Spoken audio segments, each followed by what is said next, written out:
야고보는 3장 1절에서 우리가 하는 말에 대해서 하나님 앞에 심판에 대한 책임을 묻는 말을 듣기 때문에 우리 말에 신중해야 된다라고 말씀하셨습니다. 특별히 어떤 부분에 있어서 우리 말에 신중해야 되느냐, 결론적으로 다른 사람을 향하여서 비난하는 이런 말들에 대해서는 상당히 조심해야 된다라고 말씀하셨습니다. 핵심되는 말씀이 9절 말씀이셨습니다. 여러분 3장 9절 말씀에 보면 이것으로, 이것이 뭘까요? 혀입니다. 혀, 앞에서 말하는 혀. 이것으로 우리가 주 아버지를 찬송하고 또 이것으로, 혀로 하나님의 형상대로 지음을 받은 사람을 저주하나니, 그러니까 한 입으로 하나님을 찬양하면서 한 입으로 사람을 저주할 수 없다. 그렇게 말에 대해서 조심할 것을 야고보 선생님은 말씀하셨습니다. 우리가 함께 살다 보면 갈등이 있을 수 있습니다. 서로 다르기 때문에 마음이 맞지 않아서 마음이 상당히 불편하고 마음의 상처를 입을 수도 있습니다. 아내는 남편이 마음에 들지 않을 때가 있고 반대 역시 마찬가지입니다. 자녀도 부모가 어떤 면에서 마음에 들지 않을 수가 있고 아빠가 엄마가 싫을 수도 있습니다. 교회 내에서도 그렇죠. 서로가 워낙 다르기 때문에 다른 일로 인하여서 우리가 서로 이야기할 수 있습니다. 특별히 다른 형제 자매의 삶에 대해서 이야기할 수 있습니다. 그러니까 야고보 선생님의 말은 다른 사람에 대해서 아예 이야기하지 말아라, 이런 뜻이 아닌 거죠. 어떤 면에서 조심해야 되느냐, 9절 말씀을 다시 한 번 더 잘 살펴볼 필요가 있습니다. 이 9절 말씀에 보면 하나님의 형상대로 지음받은 사람을, 다시 읽어드리면 하나님의 형상대로 지음받은 사람을 저주하나니, 그렇게 하지 말라는 것이죠.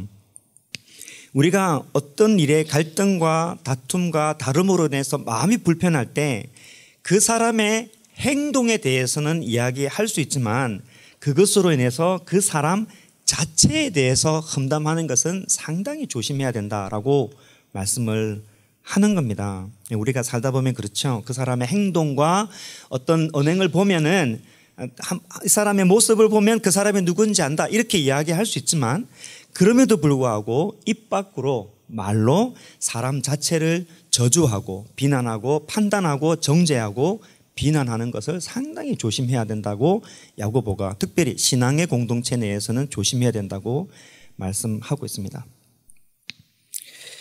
우리는 누가 한번 말했는데 잘 지켜주지 않으면 좀 섭섭하죠. 이거 해준다고 했는데 안 해주면 좀 섭섭해요. 똑같은 말을 2번 했는데 안 들어주면 약간 짜증이 나죠.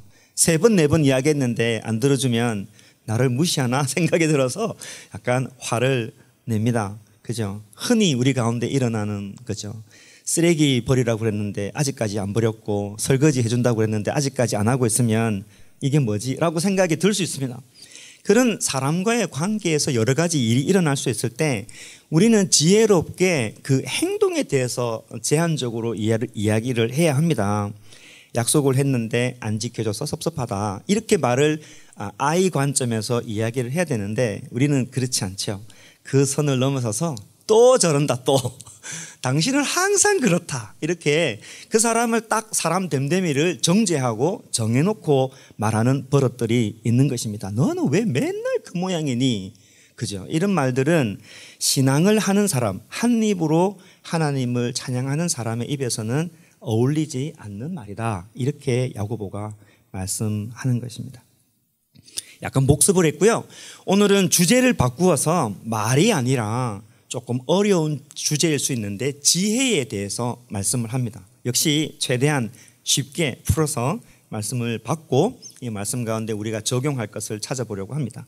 13절 말씀, 오늘 이 한 절만 보니까 여러분 다시 보시기를 바랍니다. 너희 중에 지혜와 총명이 있는 자가 누구냐? 그는 선행으로 말미암아 지혜의 온유함으로 그 행함을 보일지니라 라고 말씀을 합니다. 갑자기 우리가 말에 대해서 조심해야 된다라고 말씀하는 것에서 지혜에 대해서 이렇게 주제를 확 바꾸시는 것 같지만 야고보 선생님은 사실 같은 이야기를 하고 있습니다. 3장 1절에 보면 3장 1절에 야고보 선생님이 무슨 말씀을 합니까? 내 형제들아, 너희는 선생된 우리가 더 큰 심판을 받을 줄 알고 선생이 많이 되지 마라. 너도 나도 선생이 되려고 하지 마라. 그렇게 선생이 조심해야 될 것을 말씀하고 있는 거예요. 그래서 2절부터 시작해서 12절까지는 특별히 교회의 선생된 자들, 리더자들, 교사들, 그 사람들의 말에 대해서 조심할 것을 이야기했고, 오늘 13절부터는 역시 그 교사들에 대해서, 선생님에 대해서 하는 두 번째 권면이 됩니다. 왜냐하면 13절 말씀해 보면 너희 중에 지혜와 총명이 있는 자, 줄을 쫙 긋고 이 사람이 교사를 말합니다. 유대 당시에는 지혜가 있다, 총명이 있는 자다, 이런 사람은 통칭 교사로 일컬어집니다. 랍비 선생님, 유대에서 말씀을 가르치는 사람은 저분은 지혜롭고 총명한 사람, 이해력이 넓은 사람이다, 이렇게 받아들여지는 사람이 교사입니다. 그러니까 역시 13절부터 18절의 말씀도 교회 내에 랍비, 교사, 선생님에 대한 이야기를 계속하고 있는 겁니다. 그러면 앞절에서는, 앞본문, 앞 섹션에서는 선생님의 말에 대해서 우리가 조심해야 될 것을 살펴봤다면 13절부터는 선생님이 가져야 될 두 번째 덕목, 두 번째 조심해야 될 것을 이야기하고 있습니다. 자, 이쯤 되면은 야고보가 왜 계속 선생님에 대해서 이렇게까지 말씀을 하시는가? 지난번에도 말씀을 드렸죠. 왜 그럴까요? 너도 나도 뭐가 되고 싶다? 교사가 되고 싶어 했습니다. 왜냐하면 교사가 인정받는 시대입니다. 그때 그 당시는 교사가 사람 대우를 받고 그래도 집안에 랍비나 교사가 나와야 된다고 생각할 정도로 교사가 우대되는 시대였기 때문에 정말 교사가 되고 싶어하는 사람이 너무너무 많았습니다. 초대교회에 그런 무리들이 좀 있었습니다. 내가 좀 총명하고 좀 지혜로우면 나는 뭐 할 만하다? 교사 할 만하다 라고 스스로 주장하는 사람도 있었고, 교회도 그렇게 눈에 딱 띄는 사람이 있으면 저분이 우리 교회의 일꾼이 되면 좋겠다라고 쉽게 수용하는 경향이 있었습니다. 하지만 야고보는 교회 공동체를 정말 사랑하는 마음에 똑똑하다고, 소위 말하면 말 잘하고 변론 잘하고 하나님 말씀을 기가 막히게 잘 가르친다 할지라도, 그 지식이 탁월하다고 할지라도 행실로, 행함으로 그 열매가 드러나는 사람이 교회의 지도자가 될 수 있고 리더가 될 수 있고 교사가 될 수 있고 선생이 될 수 있습니다 라고 이야기를 1차적으로 권면해 주고 있는 겁니다. 이게 참 맞는 말이에요. 그죠? 교회의 리더가 될 때 리더라는 것은 저처럼 목사일 수도 있고 장로일 수도 있고 집사일 수도 있고 권사일 수도 있고 아니면 교회 선생님일 수도 있습니다.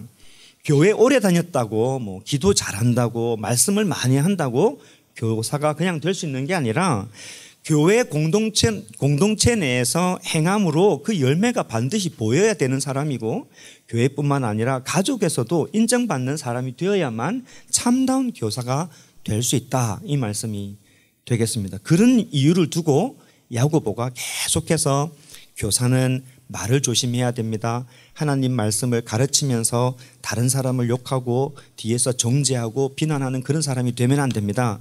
하나님의 사람 교사는 하나님의 말씀을 가르치면서 또 다른 면으로 그 지혜에 합당하지 아니하는 행동을 해서는 안 됩니다 라고 말씀을 해주는 게 13절부터 나오는 두 번째 항목이 되겠습니다. 단순하고 너무 이렇게 심플한 말씀인데도 불구하고, 그렇죠? 말씀에 지혜가 있으면 당연히 거기에 맞는 행함이 있는 사람이 교회 리더가 되는 게 합당하고 당연한 말씀인데도 불구하고 오늘날 교회를 보면 그렇지 않습니다. 그렇죠? 돈 좀 있고 인맥이 좀 있고 좀 재력이 있고 또 나름대로 사회적인 명예가 있으면 또 교회를 떠나지 않게끔 직분을 주면서 그렇게 직분자를 마구마구 세웠던 것이 우리의 현실이고, 그로 인해서 교회가 참 수준이 떨어지고 어려워하고 교회답지 못하고 세상 사람으로부터 욕을 듣게 되는 상황입니다. 이런 면에서 보면 말씀을 듣고 있고 또 앞으로 교회를 세워나가야 되는 우리 교회 입장에서 오늘 이 말씀은 참 중요합니다. 저 같은 목사에게도 또 사역자에게도 또 우리 모두에게도 우리 사실은 친구들에게도 왜냐하면 지금 우리 교회에 몸담고 있지만 앞으로 진학을 하고 공부를 하고 또 사회에 진출해서 타주에 가거나 한국에 가거나 뭐 일본에 가거나 어디에 갈지 알 수는 없지만 하나님을 믿기 때문에 예배드리고 교회를 선택해서 섬길 때 그 교회를 바르게 세워나가는 입장에서 보면 오늘 야고보는 아주 중요한 말씀을 해주고 계십니다. 그러니까 오늘 말씀을 들으면서 나는 뭐 교사도 아니고 목사도 아니고 교회 리더가 될 마음도 없고 나는 그냥 교회만 다니면 되기 때문에 나에게는 그렇게 중요한 내용이 아니에요 라고 생각한다면 상당히 오해를 하시는 겁니다. 왜냐하면 지난주와 마찬가지로 야고보는 교사를 샘플로 이야기를 하지만 예수님 믿는 우리가 오늘 본문에서는 어떤 사람이 되어야 되는지를 정말 분명하게 이야기해 주고 있기 때문입니다. 한번 생각해 볼까요? 어떤 부모가 아들이 수학을 잘 못해서 수학 튜터를 찾습니다. 수학 선생님을 찾는데 엄마가 진짜 수학을 잘 가르치는 사람을 찾고 싶은 거예요. 명문대를 나오고 실제로 많은 사람을 진학에 성공시킨 사람을 찾기 위해서 막 DFW를 샅샅이 뒤져가지고 수학을 정말 잘 가르치는 사람을 찾는다고 하면 그 뜻이 뭘까요? 우리 아들이 반드시 수학 점수가 올라가야 되는 게 목적인 거예요. 그죠?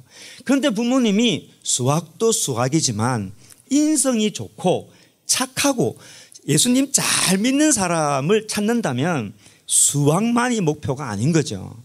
마찬가지로 여기에서 야고보가 교회 내에서 교사를 잃은 사람을 세워야 됩니다라고 말하는 것은 반대로 우리가 어떤 사람이 되었으면 좋겠다고 희망하는 마음이 이 가운데 있다는 것입니다. 그래서 이 말씀을 보면서 야고보 초대교회에 어떤 사도들과 비교할 수 없는 큰 기둥과 같은 거인과 같은 야고보가 우리들에게 이런 사람이 됐으면 좋겠다라고 간절한 마음으로 우리를 위해서 교사를 찾고 있다는 생각을 해보면 우리가 어떤 사람이 돼야 되는지를 한번 생각해 볼 필요가 있습니다. 자, 그렇다면 본론으로 들어와서 우리가 어떤 사람이 되어야 될까요?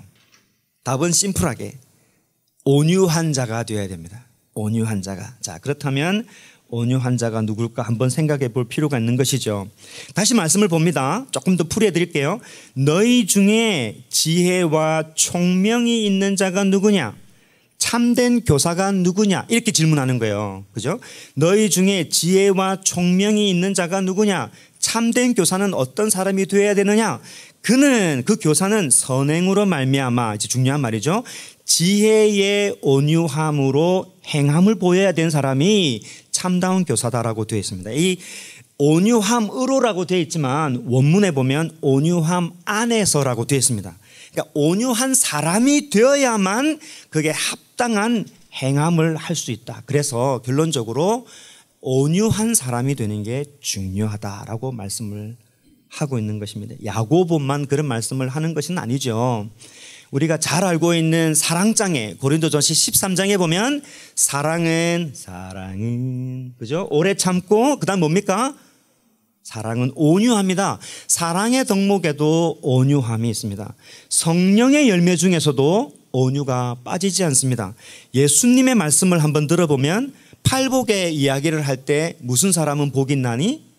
온유한 자는 복이 있나니. 이 사람이 받아야 될 것이 어떤 복입니까? 땅을 기업으로 받는 놀라운 축복이 있습니다. 땅에 욕심이 있으신 분들은 온유한 자가 되시기를 바랍니다. 마태복음 11장 29절에 가보면 예수님께서 직접적으로 아주 중요한 말씀합니다. 나는 마음이 뭐하니? 온유하니 또 겸손하니 나의 멍에를 메고 나에게 배워라, 이렇게 말씀합니다. 신앙의 성품에서 이 온유가 아주 중요하다는 겁니다. 자, 그렇다면 온유한 사람, 온유한 마음이라는 게 뭘까요? 이 성경에 보면 참 추상적인 단어가 나올 때 좀 어려워집니다. 우리가 흔히 찬진이와 예은이와 예진이를 늘 생각하면서 설교를 하는데 온유한 사람을 생각을 하면 어떤 사람이 생각납니까? 현빈 뭐 이런 사람. 온유한 사람이라면 좀 겸손하고 너그럽고 착하고 순하고 잘 받아주고 관대하고 마음이 따뜻하고 부드럽고, 그죠? 우리 가운데 그나마 좀 온유한 사람이 누굽니까? 참 상당히 대답하기가 곤란합니다. 이게 참 부끄러운 질문인데, 여러분은 제가 좀 온유하다고 생각이 됩니까? 아내는 보지 않지만 하겠죠.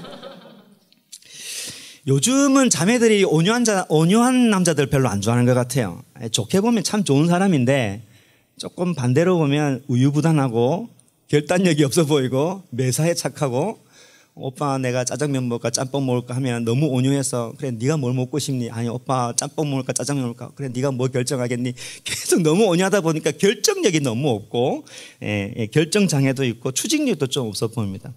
우리가 이렇게 온유하다고 생각하면 나오는 사람의 그림이 그렇습니다. 그러나 성경에서 이 온유한 사람들을 가만히 보면 내성적이다, 그 기질이 차분하다, 담즙질이다, 이런 사람만을 이야기하고 있는 게 아닙니다.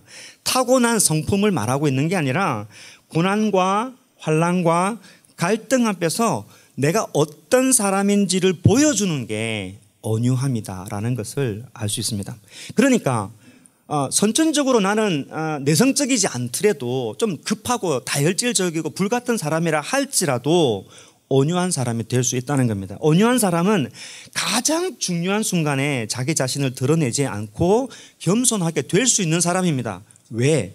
성경에 나타난 이 온유한 사람의 특징을 보면 압니다. 왜냐하면 첫 번째는 이 온유한 사람을 가만히 보면 한결같이 하나님을 만난 사람입니다. 어떤 하나님을 만났느냐? 전능하신 하나님을 만난 사람, 거룩하신 하나님을 만난 사람, 그냥 그렇고 그런 신중의 하나님이 아니라 유일하신 하나님을 만나고 거룩하신 하나님을 만나서 그 하나님 앞에 자기 자신을 뚜렷하게 본 사람입니다.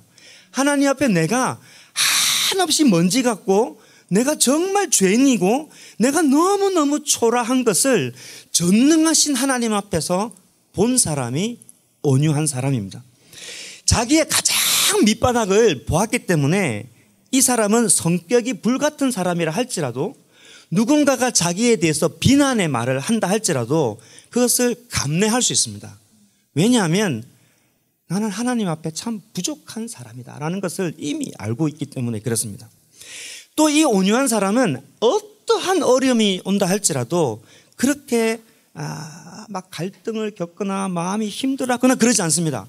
왜냐하면 먼지와 같고 벌레와 같고 그런 연약한 나를 하나님이 기억해 주시고 불러주시고 붙잡아 주시고 언약을 맺어 주시고 내 사람이다, 내 아들이다, 내 딸이다, 내 백성이다 했다는 사실을 믿음으로 가지고 있기 때문에 그런 것입니다. 우리가 말하는 이 온유함은 그래서 정적이지 않고 굉장히 다이나믹하고 동적입니다. 우리가 흔히 이야기하는 온유함이라는 것이 그 사람의 됨됨이 이렇게 하고 있는 착함의 모습이라고 한다면, 성경에서 말하고 있는 온유함은 강한 바람이 불면 불수록 자기 자신의 온유함을 막 다이나믹하게 드러낼 수 있는 것이 성경에서 말하는 온유함입니다. 죄인된 사람이 하나님을 만나면 온유한 사람이 될 수밖에 없습니다. 죄인된 사람이, 다시 말하면 하나님 앞에서 내가 죄인 되었다는 것을 진심으로 만나면 온유한 사람이 될 수밖에 없습니다. 다른 말로 하면 이게 옵션이 아니라는 겁니다. 그래서 야고보는 오늘 본문에서 온유함을 말할 때 무슨 온유함이라고 말합니까? 지혜의 온유함이라고 말합니다. 왜냐? 다른 성경에 보면 지혜에서 흘러나오는 온유함 이렇게 번역되어 있습니다. 그 말이 맞는 게 지혜의 근본이 어디에서 나옵니까? 여호와를 경외하면서 나옵니다. 그러니까 하나님을 경외하면 우리가 지혜가 가득하게 되고, 지혜가 있는 사람은 당연히 온유할 수밖에 없다는 말씀입니다. 참된 지혜의 온유함은 하나님을 만나는 데서 시작이 되고, 하나님을 만나고 매일 동행하면 온유할 수밖에 없습니다. 그래도 좀 추상적이죠? 그래서 성경에서 대표적인 사람을 한 분 만나볼 필요가 있습니다. 퀴즈. 예진이가 한번 답해 볼래? 라고 이렇게 깜짝 놀라죠. 구약 성경에서 가장 온유한 사람이 누굽니까? 모세입니다. 모세. 그죠? 민수기에 보면 이렇게 되어 있습니다. 이 사람 모세는 very meek하다고 되어 있습니다. 아주 매우 온유하다. 지면의 모든 사람보다 더하다. 모세가 아주 온유하다라고 성경은 말하고 있습니다. 기질적으로 보면 모세가 온유한 사람일까요? 아닙니다. 한 가닥 합니다. 그죠? 어디서 볼 수 있죠? 컨트롤이 잘 안 돼. 자기 동족이 이집트 사람한테 농락당하고 매 맞는 걸 보고 그걸 버티지 못하고 아무도 없으니까 성경에 보면 이집트 사람을 그냥 죽인 게 아니고 쳐 죽였다고 되어 있고 모래에 묻었습니다. 그런 성격이 있는 사람이 온유한 사람으로 바뀌었습니다. 어떤 계기로 바뀌게 됩니까? 네, 하나님을 만남으로 바뀌게 됩니다. 모세가 하나님을 만납니다. 광야에서 우리가 잘 알고 있는 것처럼 그 떨기나무 그 가운데 막 불 같은 데서 하나님, 말씀하시는 하나님을 만납니다. 모세가 나무에 막 불이 붙어 있는데 나무가 타지 않으니까 너무 신기해서 좀 가까이 가보려고 하니까 하나님이 말씀했습니다. 네가 선 곳은 거룩한 곳이니까 신발을 벗어라. 그렇게 거룩하신 하나님을 만나게 되었습니다. 이런 하나님으로부터 미션을 듣고 바로와 더불어서 진짜 막 갈팡질팡하면서 그 많은 10가지 재앙을 통해서 모세는 하나님의 자연과 목숨을 좌우지하는 하나님의 전능하심을 보았습니다. 그렇게 하나님을 만났습니다. 그래서 온유함이 찾아옵니다. 언제 이 온유함이 드러납니까? 고난과 역경이 왔을 때 드러납니다. 이 모세가 이스라엘 백성들을 데리고 40년 동안 리더십을 가지고 이끌어갔던 모습을 생각해 보십시오. 진짜 몇 명 안 돼도 가족 내에도 참 분란이 많고 어떤 교회든지 간에 진짜 사람들 간에 갈등이 많아서 힘든데 모세는 10명도 아니잖아요. 100명도 아니에요. 10,000명도 아니고 1,000명도 아니에요. 수백 명만 말이야 너는 수백만 명 되는 이 사람을 데리고 40년 동안 광야에서 이끌어가니까 얼마나 사람의 갈등이 많았겠습니까? 물이 없으면 물이 없다 짜증내고 뭐 불이 없으면 춥다고 짜증내고 막 밤에는 뭐 춥다고 짜증내고 그죠? 배고프다고 짜증이 내고 조금만 어려우면 우리 이집트로 돌아갑시다 좀 제발 이런 이야기를 늘 해대는 모습을 보면 이 모세의 마음이 얼마나 찢어지겠습니까? 그죠? 고라 일당이 이 리더십에 대해서 반항했습니다. 네가 뭔데 우리의 리더냐? 무슨 권한으로 우리 모든 이스라엘 백성이 네가 왜 대통령이야? 네가 왜 왕이야? 라고 고라 일당이 시비를 걸고 리더십에 항의를 하게 됐습니다. 그런 소리 들으면 막 마음이 찢어지죠.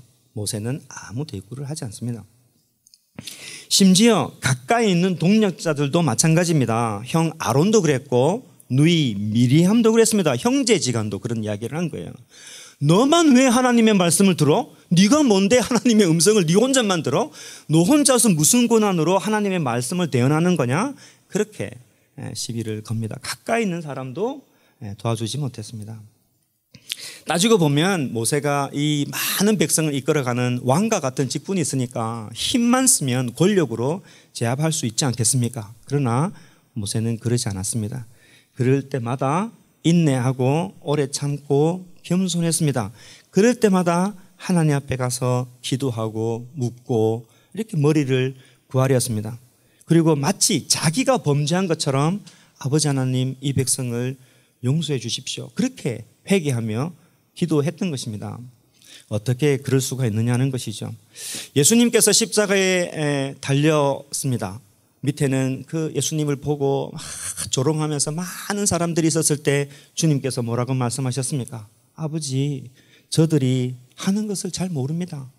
저들을 사하여 주십시오. 자기들이 지금 뭘 하는지 모릅니다라고 예수님은 하나님의 아들로서 자연과 땅과 생명과 호흡을 모두 주장할 수 있는 그런 권력이 있으심에도 불구하고 하나도 쓰시지 않으면서 온유함으로 그 십자가의 모든 고통을 다 담당하셨습니다. 히브리서에 보면 이런 예수님을 보시면서 이렇게 말합니다. 믿음의 주요 온전케 하신 인 예수를 바라보자. 그는 그 앞에 있는 기쁨을 위하여 십자가를 참았다. 부끄러움을 개의치 않았다라고 되어 있습니다. 그러니까 아들 우리 예수님은 아버지께서 기뻐하는 일을 알았습니다. 모세는 하나님께서 무엇을 원하시는지 알았기 때문에 모든 고난과 오해와 모욕과 조롱과 그런 부끄러움 속에서도 전혀 개의치 않고 낮아지고 겸손하고 온유함으로 모든 것을 참을 수 있었던 것입니다. 하나님을 아버지로 만난 사람들은 지혜의 온유함을 반드시 가지게 되어 있습니다. 어떻게 모세가 말도 안 되는 이 엄청난 고난과 시련 속에서 40년간 꾸준하게 지면에서 가장 온유한 자가 될 수 있었을까요? 그 비밀이 출애굽기 33장 11절에 나옵니다. 출애굽기 33장 11절에 보면 이런 말씀이 있습니다. 사람이 자기의 친구와 이야기함같이 여호와께서는 모세와 대면하여 말씀하셨다. 하나님은 모세와 더불어 친구처럼 이야기를 하셨다. 모세는 하나님을 그렇게 만난 것입니다. 하나님을 그렇게 만나고 교제할 때 우리 가운데 온유함이 싹트고 강해지고 깊어지고 튼튼해지는 것입니다. 하나님을 그냥 믿었을 뿐만 아니라 그 하나님이 정말 살아계신다는 것을 확실했고 그 살아계신 하나님과 더불어 실제로 사람과 교제하듯이 교제하는 참다운 신앙을 했던 것입니다. 그래서 인간 세상에서 답답한 일을 만나면 하나님께 나아가게 됐고 하나님을 믿게 되고 그 하나님을 의지하게 되니까 온유함이 생기고 참아지고 일일이 대응하지 않아도 하나님께서 다 하실 것을 믿고 확신했던 것입니다. 지혜의 온유함이 있어야만 가능합니다. 우리의 노력만으로는 되지 않습니다. 참아도 한계가 있다는 것을 날마다 경험합니다. 내가 이것을 하지 않으리라. 뒤돌아서면 또 그 자리에 있습니다. 내가 이 말은 하지 않으리라. 내일 되면 또 합니다. 우리 가운데 무엇이 필요합니까? 지혜의 온유함이 필요합니다.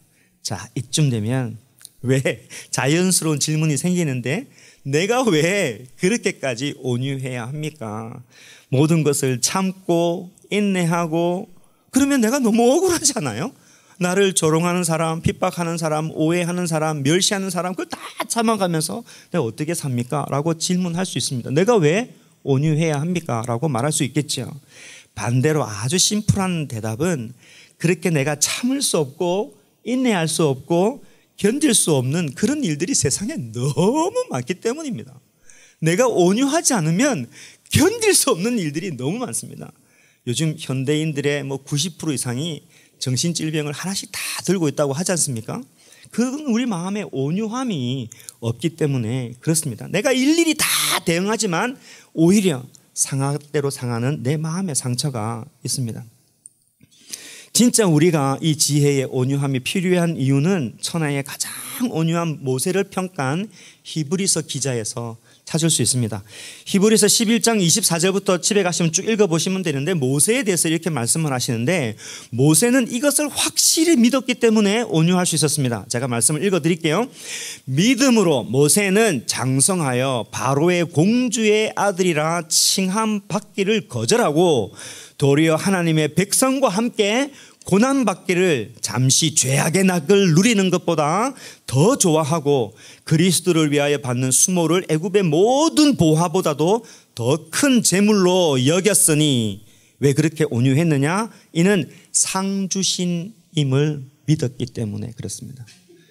하나님께서 반드시 상 주신다는 것을 확실히 믿었기 때문에 온유할 수 있었습니다. 여러분 우리에게는 이런 믿음이 필요합니다. 우리에게는 이런 하나님을 만나는 교제가 필요합니다.